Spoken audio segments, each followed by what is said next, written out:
Ahoj, tu vám ukážem, ako dokážete vytvoriť tento nádherný luxusný povrch, ktorý vyzerá ako olejovaný alebo voskovaný, a to práve našim akrylátovým lakom. A urobíme si to jak striekaním, tak valčekovaním. OK, ukážeme si kompletný návod. Za prvé, predpríprava povrchu, ako vybrúsiť, tuženie laku, ako ho namiešať, striekanie, aký veľký nános, potom medzibrus, druhý nános, finálny výsledok. Ako prvé spravíme také rýchlejšie, profesionálnejšie, to bude striekanie. Spravíme tuženie laku. Lak, aby mal väčšie odolnosti, musí mať v sebe tzv. Reakčnú zložku, čiže tužidlo. V technickom liste čítam, že tento lak sa tuží 25%. To znamená, že na miešacom lakovníckom pohári vyberiem stupnicu 4:1, čo znamená 25% tužidla. Neurobím nič iné, ako zoberiem rukavice v rámci ochrany, natiahnem. Štandardné balenie my sme rozrobili na niečo menšie ako na túto litrovú plechovicu, aby sme sa nemuseli ťahať s týmto veľkým vedrom. Mám tu predpripravený, perfektne rozmiešaný lak. Zoberiem miešací pohárik, nalejem si poprvú, poviem príklad, po 5, poprvú risku na stupnici 4:1, dolejem tužidlo, ja vám to ukážem na kameru, pokiaľ sa bude dať, táto stupnica, po druhú 5 nalejem tužidla, čiže viem, že tam mám 25% tužidla, zmes premiešam a následne dolejem riedidlo. V našom prípade tento lak môžeme riediť 20, 30, možno 40%. Spravíme si 30% riedidlo. Stačí. A viem, že mám takto pripravenú zmes na aplikáciu, či už striekaním, alebo valčekovaním. Samotný lak by sa dal aj natierať. Natieranie už je moc kutilské, malý nános spravíte, nebude to mať pekný efekt. Dá sa to, ale skúsme sa tomu vyhnúť. Čiže zoberieme si povrch. V tomto prípade ja som si prichystal buk, ktorý sme si prebrúsili 150-kou a mám tu nachystaný dub. Toto je konkrétne dubová dýha, taktiež vybrúsená drsnosťou P150. Nalejem lak. Do pištole použijem sitko.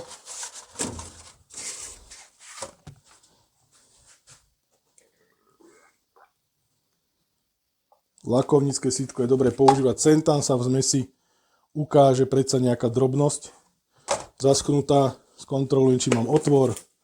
Naložím. Nahodím do pištole.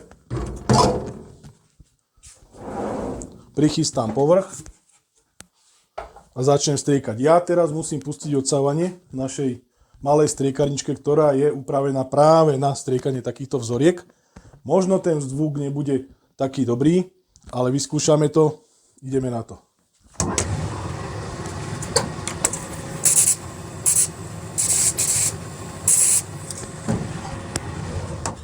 Taktiež ešte pred striekaním.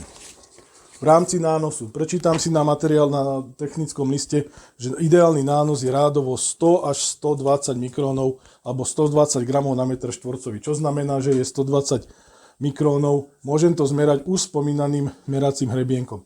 Urobím to štýlom takým, nastriekam prvú vrstvu, ako náhle odložím pištol, ponorím odmerný alebo tento merací hrebienok a vyskúšam podľa toho, ktorý ten kolík sa mi otlačí, to podľa toho si odmerám, aký mám nános. Idem na to.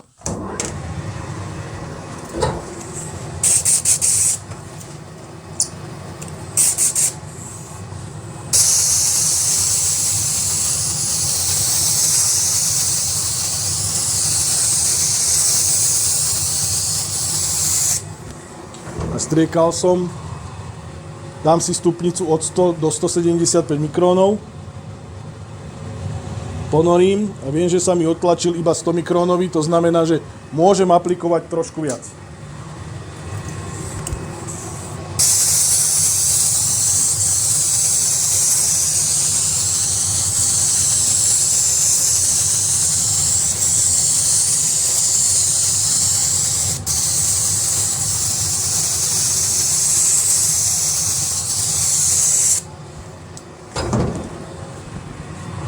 Dobre. Toto je zhruba nános, ktorý by mal byť na prvú vrstvu. Ja keď ho odmerám, presne 125 mikrónov mi vyšlo.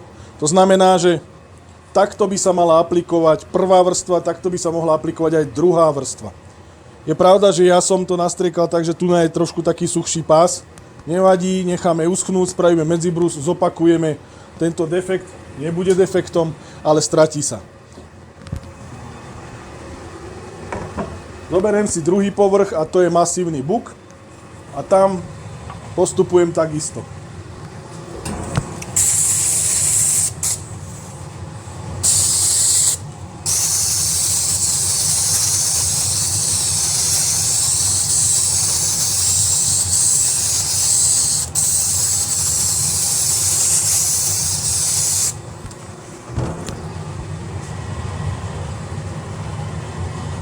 Taktiež nič zložité. Zoberieme dosku, môžeme spraviť kontrolný nános do nejakého hlbokého miesta. Mám tu otlačených po vyschnutí 100 až 125 mikrónov, to znamená, že nános je správny. V takomto štádiu necháme povrch nič iné, len uschnúť. Bude nám to trvať pri delenskej teplote 20 stupňoch, myslím si, že hodinu. Možno, že hodinu a pol. Spravíme medzibrus drsnosťou 400. Nános budeme opakovať. Nehľadajme v tom nič zložité. Jedna pointa je tá, že dobre. Prvá pointa je mať dobre podbrúsený povrch. Druhá pointa je mať správne zatúžený lak. Správne zariedený lak. A potom správny nános. Nič viac. Vzorku odložíme.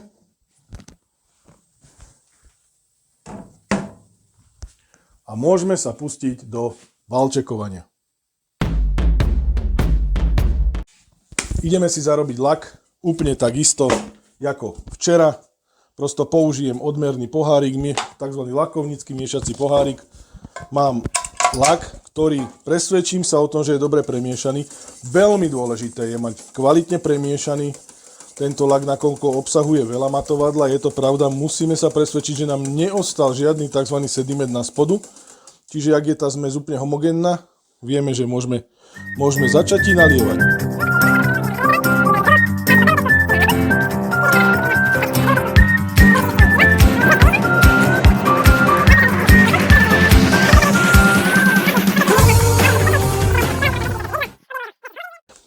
Postup bude taký istý, necháme to pravdepodobne zrýchlené. Rádovo 100 až 120 gramov na metr štvorcový. To znamená, že to znamená, že meracím hrebienkom si odmerám ten nános a valcovanie budem opakovať takisto. Nabijem nový valec. Mám nachystané. Ofúkam od prachu dielce, ktoré som prebrúsil. Pekárničku odstavím. Zoberiem si náš valček. Zmáčam valček a valčekujem. Opäť tam dám taký 100 gramový nános. Rovnomerne, opäť ho tam ešte dám. Takto som ho tam navalil. Skontrolujem kraje. Výhoda tohto valčekovania je to, že máte menší odpad. Nebudete smrdeť susedom, ako sa vraví pri striekaní.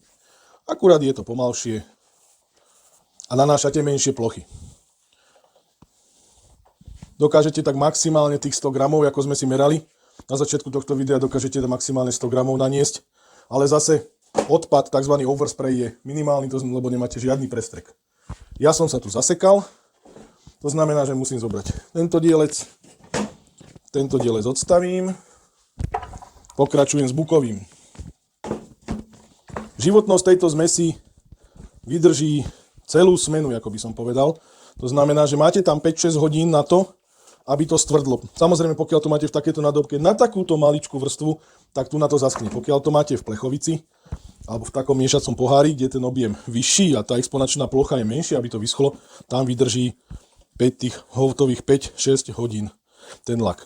V neposlednom rade, keď vám ostane tá zmes, tak ho necháte, zavrete, dáte ju do chladného miesta a na druhý deň v prosto vlejete do tej zmesi novej. To znamená, že máte bezodpadovú technológiu, ako sa vraví. Ale naučiť sa správne tužiť lak a zarábať si tie správne množstva je kľúčom k úspechu. To znamená, že nikto by sa nemal stavať chrbtom tomu materiálu, kde povie, a tam sa musí dať tužidlo, to naši chalani vedieť nebudú, to ja nechcem. Pokiaľ chcete byť o krok pred konkurenciou a mať kvalitné povrchy, používajte jednoznačne tužené materiály. V poriadku, máme. Super, dostali sme sa do druhej fázy a do predposlednej fázy, a to je medzibrus. To znamená, že prebrúsime starú vrstvu, zrovnáme povrch, nachystáme na ďalšiu a môžeme lakovať znova. Medzibrus spravíme jednoducho. Drsnosť rádovo 320-400, najlepšie je brusivo na molitane, prosto je to praktické. Neťahajte tam excentrické brúsky, nie je potreba, my nerobíme s veľkými vrstvami, to znamená, že stačí ručné brúsenie. Pokiaľ nemáme brusivo na molitane, použijeme brusivo na papieri, klasickú rolu, odtrhneme. Najväčšia pomocníčka v stolárskej dielni brúsna kocka. Obalíme ju brusivom, ja mám v tomto prípade drsnosť P400. Nespravíme nič iné, len po vláknach. Takto odihlíme povrch. Skontrolujeme, je to rovné, ideme od toho preč. Môžeme odložiť. Odložím si to tu na dolu. Teraz oberiem bukový masívny povrch. Taktiež prejdem si hrany. Ja som tieto hrany v tomto prípade nestriekal, ale ich len zabrúsim. Prebrúsim vrchný povrch, odihlím, žiadny veľký úber, prosto takto to zrovnám na pekno. Mám to nachystané na ďalšie lakovanie. Tu nám máme ešte tretiu vzorku smrekovú, rukou čisto len zrovnám opäť iba povrch. Nechám to tak, ja si zvyknem takto ešte molitanom utrieť, potom pôjdeme ofúkať. Toto sú tie 3 vzorky, ktoré sme valčekovali. Tu na vzadu mám nachystané 2 vzorky, ktoré sme striekali. Ja ich mám prozaicky označené ako S. A tam je situácia tá istá. Odihlím, ako vidím, lak sa mi krásne tzv. Krieduje. To znamená, že ide z toho biely púder. Mám vybrúsené. Zoberiem poslednú vzorku. Dubová dýha. Ošúcham, obrúsim, odihlím. Dotknem sa každého miesta, eventuálne kolmo na vlákne, dám pozor na hrany.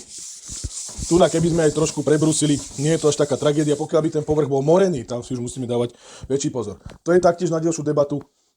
Takáto drevina alebo takýto povrch sa dá aj podmoriť pod tento lak. Nie je to také zložité ako u oleja, ale môžeme použiť rozpúšťadlové moridlo, vodné moridlo. Nalakujeme, prebrúsime, máme hotovo.